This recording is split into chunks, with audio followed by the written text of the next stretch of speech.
My name is Miguel Serrano. I'm 58, and for most of my life, I was the man people forgot to watch. The quiet one, the one who held the vineyard books while others held power. I never made waves. I showed up, paid the bills, cleaned up behind them. The son, the husband, the father, dutiful, ordinary, but something about invisibility. If you live in it long enough, people forget what you see, what you hear, what you're capable of. And what I heard that day was simple. "Get out, Dad. My fiancé doesn't want you here." Javier's voice cracked like glass under pressure. Microphones don't lie. The words echoed across the vineyard, bounced off the silver Chardonnay tanks behind the wedding arch. Guests froze mid-sip. Lucinda's mother blinked too slowly, like even she hadn't expected it to go down that fast. I didn't flinch. I looked at my son, my only son, his tie crooked, his hands shaking. His eyes, wet, but not from shame, from fear. I nodded once, sure, and walked out. The gravel cracked beneath my boots. Distant applause from the reception tent, a string quartet tuning back up, the hum of a drone camera overhead. I didn't look back. In the car, I clicked the ignition. The screen on the dashboard came to life. Bluetooth connection. Then came the sound. A soft ping. My Apple Watch lit up. Bank notification, joint business account access frozen. Authorization, Miguel Serrano. I stared. The watch face stared back. Frozen? I hadn't authorized anything. Another ping. Email confirmation, signature match approved, escrow block in progress. I opened the email. There it was. My name. My signature. Only I didn't sign it. A thin line of sweat ran down my spine. I gripped the steering wheel. The leather groaned. I whispered to no one. "What the hell did you just sign in my name, Javier?" A buzz. Blocked number. I answered without thinking. Static. Then a woman's voice. Calm, sharp, like glass under a boot. "You left early, Miguel, but you're not out. Not yet." Click. Silence. I looked at the vines through the windshield. Late autumn grapes. Wilted, overripe, forgotten. A quote my father once told me came back like a ghost. A man who plants for others often dies without harvest. He wasn't wrong, and I was done planting. I threw the car into reverse. Time to find out what they'd buried me under. The bank looked like it hadn't blinked since 1996.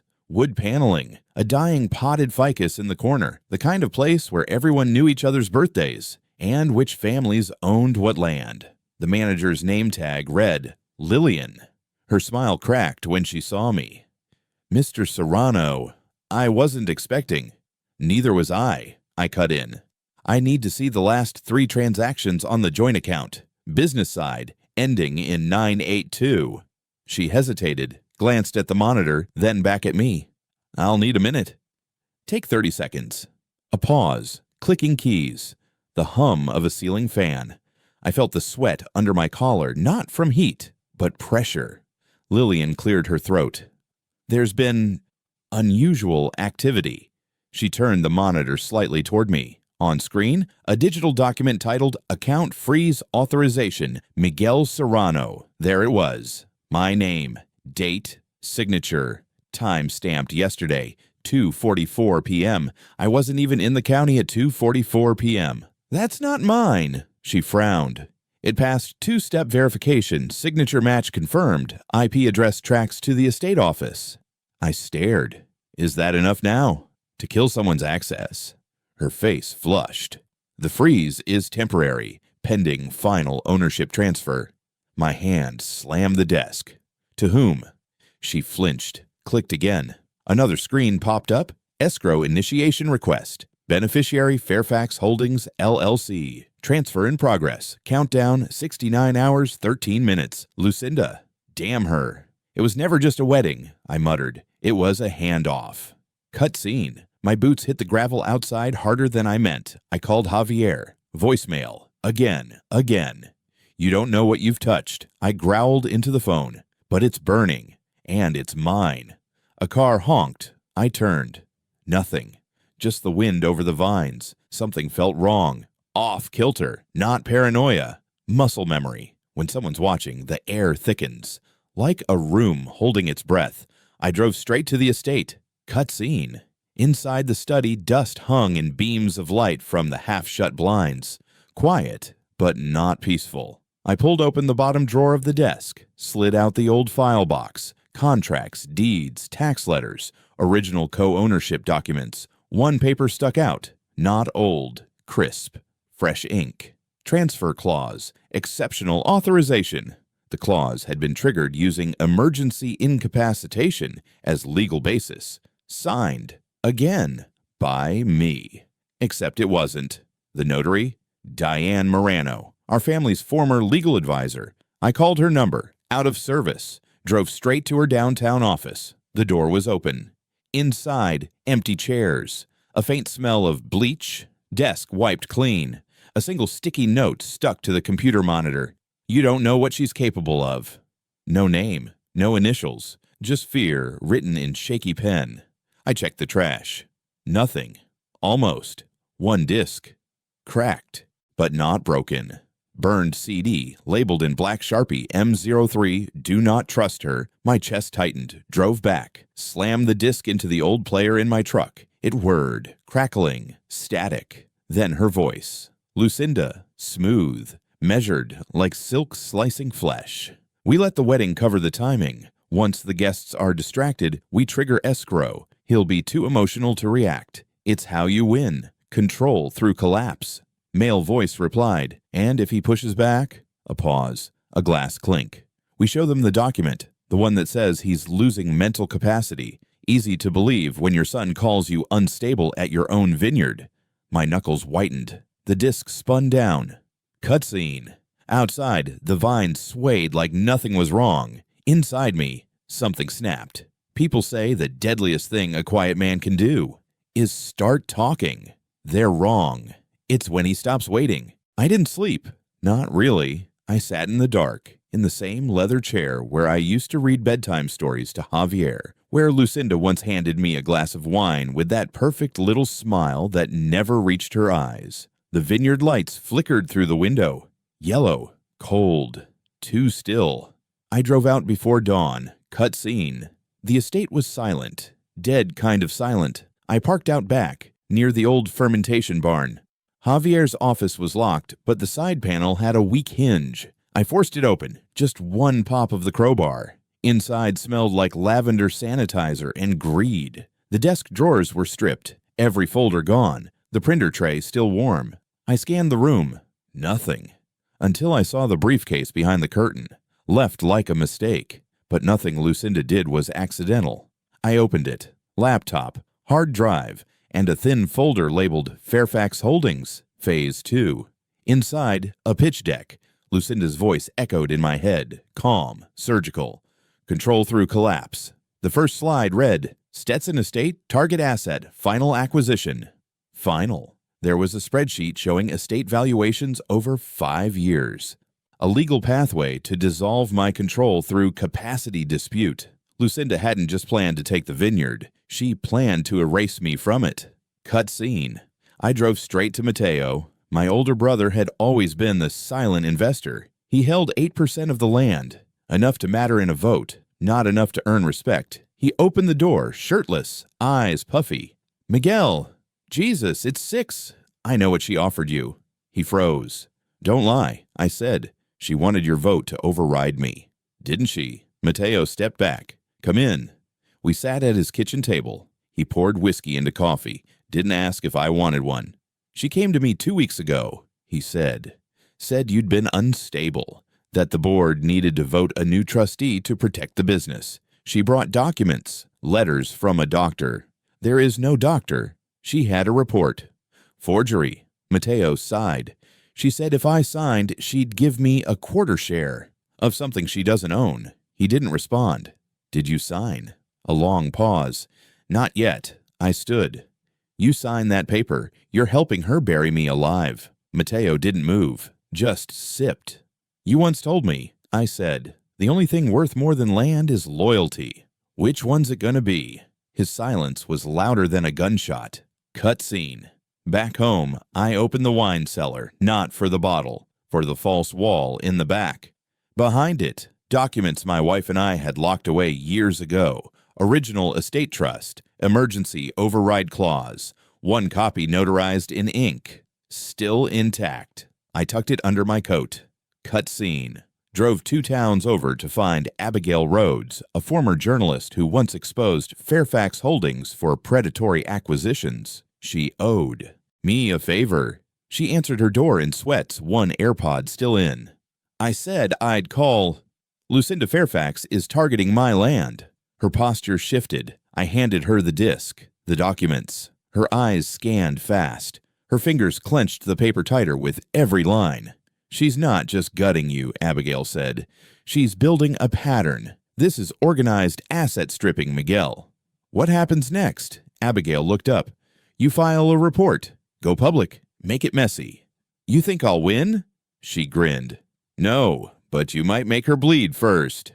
Cut scene. Back at the estate, night was falling. I parked behind the barn, checked my phone. One missed call. Javier. I called back. Straight to voicemail. Then, a buzz.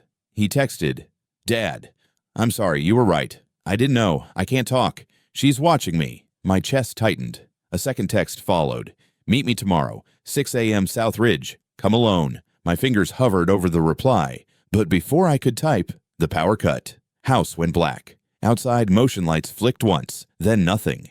I grabbed the emergency flashlight from the drawer, stepped toward the back window. The glass was fogged from the inside, but someone had drawn a single word on it. Back off. I didn't blink, didn't breathe. This wasn't a negotiation anymore. This was war. South Ridge at dawn never felt threatening before, but that morning, every vine looked like a silhouette waiting to move. The fog clung low, swallowing sound. My boots crunched over gravel that shouldn't have been loud, yet every step echoed like a warning. Javier wasn't there. Just a single tire track in the dirt, fresh, sharp. I scanned the ridge. Nothing, no movement, no breath. Something inside me tightened. People vanish fast when fear is louder than loyalty. A rustle, behind me. I spun, nothing but vines shifting with the wind. Still, I felt eyes on my spine. I used to tell Javier, if something feels wrong, respect the feeling. It's your soul outrunning the lie. He laughed then. I wasn't laughing now. Cut scene. Back at the estate, I slipped into the administrative building. The keypad chirped. I typed the code, 8015, the year the first Serrano planted vines here. The lock clicked. Inside, the hall lights flickered once, then held. I moved quickly. Javier's office first. Empty. Too empty. A room that had been lived in yesterday now looked staged, scrubbed for a realtor's photo shoot. The chair pushed in. Desk immaculate. Cables coiled neatly. Smell of citrus disinfectant sharp enough to sting. I whispered, What did she make you do? A shadow crossed the frosted glass. I froze. The handle turned, slow, deliberate. Without thinking, I ducked behind the filing cabinet. The door creaked open. Bootsteps. Heavy, confident. I held my breath. The boots stopped inches from me. Whoever it was inhaled deeply, like smelling for fear. A quiet voice said, Too late, Serrano. Then the boots retreated. Door shut.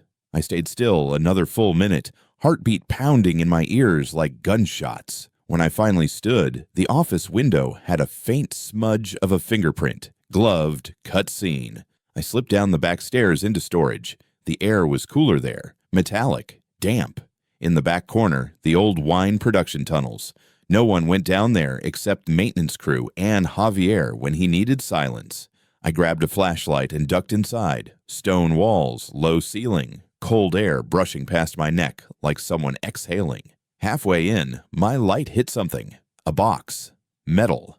Unlocked. I knelt and opened it. Inside were bank statements, wire logs, and a ledger with numbers circled in red. Transfers labeled Phase 2. Payments to shell companies. Notes in Lucinda's handwriting. He'll break at the wedding. Emotional collapse. Legal incompetence leverage. Mateo wavering. Push harder. Javier must comply. Recordings required. Recordings. My pulse spiked. Another note. If he resists, we use Ruiz. Ruiz? Then the click. Soft. Near my right ear. A gun being cocked. I didn't turn. My breath tightened. My fingers slipped inside the box, searching for anything sharp. Anything. A voice emerged from the shadows. You really should have stayed out of the tunnels, old man. I recognized it instantly. Leandro Ruiz. A former worker we fired years ago for siphoning cash and forging invoices. A man who held grudges like rosary beads. I see she pays you better than we ever did, I said. He stepped closer, gun steady. You're worth more dead than alive to them now. I rolled sideways fast. A gunshot exploded through the tunnel. Rock dust rained. I crawled behind a support beam. Another shot. The sound cracked like lightning underground. You can't run, Miguel, Ruiz called. Not in here. He was right. So I didn't run. I lunged instead. We slammed into the wall. The gun skittered across the floor, sparks flying as it hit stone. Ruiz threw a punch. I blocked with my forearm and drove my knee into his ribs. He choked, swung wildly. The flashlight toppled, spinning on the ground, slicing the tunnel into strobe flashes. Fight, shadow. Fight, shadow. Ruiz grabbed my throat. I shoved him back. Hard. He slipped on the ledger papers and went down, skull cracking against the stone. His body slumped. Breathing sharp, I grabbed the flashlight and backed away. I wasn't sure if he was unconscious or dead. Didn't care. Couldn't. I picked up the ledger. The pages were smeared with dirt and a touch of blood. Proof. Everything I needed. Cutscene. I drove straight to Mateo's. I didn't knock. I barged in with the ledger under my arm. He blinked at me. Miguel, Jesus, what happened to you? Tell me you didn't sign anything. He swallowed. Too slowly. I slammed the ledger on his table. Papers fanned out like accusation. He stared at Lucinda's notes. His skin went pale. She forged everything, I said. Bank records, medical reports, signatures. She's building a case to take the estate. For good. He rubbed his face. I didn't know it was this deep. You knew enough. He didn't deny it. I leaned in. You're either with me now or with the woman trying to erase me. A long breath. Shaky. Then, finally, Mateo nodded. I'm with you. Cutscene. Back at my truck, my phone buzzed. A voicemail from an unknown number. I hit play. Lucinda's voice filled the cab. Smooth, cruel, certain. You found the ledger. Good. That means we're on schedule. A pause. And Miguel, if you think you're the hunter in this story, you're already losing. Static swallowed the rest. I stared through the windshield as night closed around the estate like a fist. Some wars are fought with guns, some with signatures. Mine had both, and she was only getting started. I left Mateo's place with dirt still under my nails and Ruiz's blood on my sleeve. Not metaphor, actual blood. The guy tried to kill me, hired muscle, sent to silence. And it wasn't even noon yet. Cut scene. Abigail opened the door before I could knock. One look at me and she stepped back. You're bleeding. Not mine, I said. Mostly. I dropped the ledger on her kitchen table. She scanned the pages like a surgeon reading an autopsy. She forged bank documents, medical reports, power of attorney drafts, staged capacity claims. Jesus. I told you this was organized. Abigail looked up. This is not just some rich girl gone rogue. These kinds of documents, this infrastructure, someone taught her. She's done this before. Exactly, and if I'm the only one screaming, no one's listening. She took a beat. Then we make them listen. Cut scene. Inside her office, Abigail laid out the strategy. We file a preliminary complaint with the California Department of Financial Protection and Innovation. Simultaneously, we notify the escrow company in writing that the transaction is under formal dispute, citing forged medical documentation and unauthorized account freeze. I watched her fingers fly across the keyboard like weapons. You ever wonder why predators always go for the quiet ones? She asked. Because we don't bite back? No. Because we don't bark before we bite. Cutscene. 3 hours later, Abigail clicked send on the legal notice. It shot across the net to the escrow firm, Lucinda's attorney, the county clerk, and 2 financial regulators. There, a chain reaction, she said. Now we wait. Wait for what? For the panic. Cutscene. Back at the vineyard, I moved through the rows like a ghost, not hiding, not running, just walking like I owned it, because I did, until she tried to rewrite the truth. You can bury a body, but a lie doesn't decompose. From the ridge, I saw a black SUV parked outside the house. Unfamiliar plates, dark tint. I moved fast, staying low, looping behind the north shed. Front door open. Inside, voices. Lucinda's, Javier's. I crept up beside the window, half open, their words hit like bricks. "You said it'd be clean," Javier snapped. "No guns, no threats, just signatures." Lucinda's voice didn't flinch. "That was before your father started digging. This isn't what we agreed on. It's what's necessary," then softer. "If he wins, we lose everything. Everything, Javier." Pause. "You still love me?" A breath. Then silence. The kind that says more than words ever could. I stepped back. My son didn't say yes. He didn't say no either. Cut scene. Later, I waited until dark. Broke into Javier's office again. This time, I knew where to look. The backup drive. Encrypted, but he used my birthday. Idiot. I copied everything. Every email, every doc. One folder stood out. Final phase. Security assets. Inside payment logs to Ruiz. Surveillance screenshots. A list of other enforcement options. One line chilled me. Miguel Serrano, risk level escalating. Neutralization window, 72 H-Rights. Neutralization. They didn't just want me out. They wanted me gone. Cut scene. At midnight, I called Mateo again. He answered on the second ring. "You need to make a choice. Now." "I already did." "You sure about that?" Pause. "Lucinda called me again." He said. "Offered more. Threatened to leak something from our past if I don't play along." "What kind of something?" Another pause. "Remember the loan I took out in '09? The one I never told the family about?" "She found it." "She owns the bank that bought the debt." My jaw clenched. "So she's blackmailing you." "She's buying silence." "No, she's renting it. And eventually she'll foreclose on that too." Cut scene. At sunrise, Abigail called. "She knows. She's already mobilizing. Escrow just replied. They've paused the transfer, pending review." I exhaled. "That's good." "No, that's bait. She wants us to think we've won." "Miguel." I dug deeper. Her voice went tight. "There's a second escrow, private, out of state, under a different name. Fairfax isn't the buyer." "Then who is?" The line buzzed. "You're not going to like it." "Say it." "Javier Serrano." My world tilted. "She cut herself out of the deal," Abigail said. "She's letting him take the fall. He's the name, the buyer, the knife, and the shield." I stared at the dirt.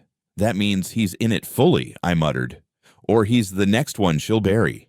I hung up without answering, because for the first time since this started, I wasn't sure which one I wanted him to be. The meeting place was a cliffside pull-off overlooking the vineyard. Wind peeled at my coat. My boots crunched on old gravel. No one was there, at first. Then Javier's car pulled up. He stepped out alone. No Lucinda, no lawyers.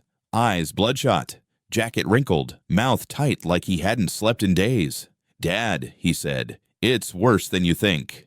I didn't answer. He pulled a flash drive from his pocket and placed it on the hood of my truck. She made me sign it all. Escrow, proxy forms, power of attorney. Said if I didn't, she'd leak things. About the firm, about me. I picked up the drive.